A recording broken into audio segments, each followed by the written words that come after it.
Dr. Soin, is that what you're also saying, that move at least for the most vulnerable groups, reduce the gap to 6 to 8 weeks again? Rajdeep, let me sum up my view on this.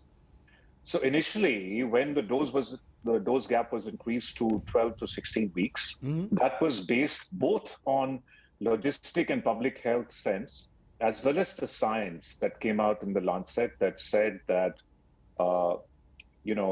the group of patients in the trial that were given the second dose after 8 weeks, whether it was 8, 10, 12 or more, actually had better effectiveness compared to those given it before. So there was science in the government decision, and it also made public health sense. And mind you, if it makes logistic and public health sense so that more people can have one dose and protection, that's also science. That's not science. Even though they may have been short of vaccines at that point, it made perfect sense to extend the gap to 12 to 16 weeks, or at least 12 weeks at that point. So I agree with that.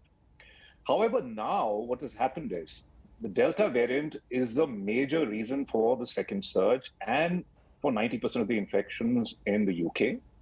And there is another study in the Lancet, which everybody's been quoting, which suggests that 2 doses would give a better protection than a single dose. And that's why they have reduced the time gap.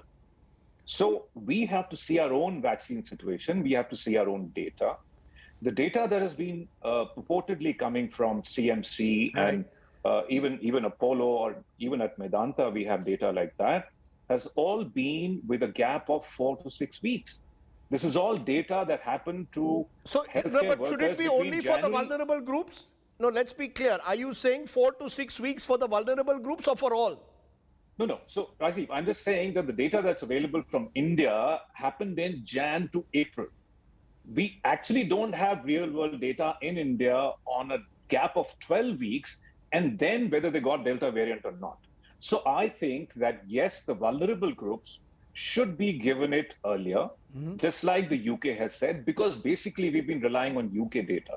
We don't have our own data on 12 weeks plus Delta variant. Okay. Understood very, very clearly.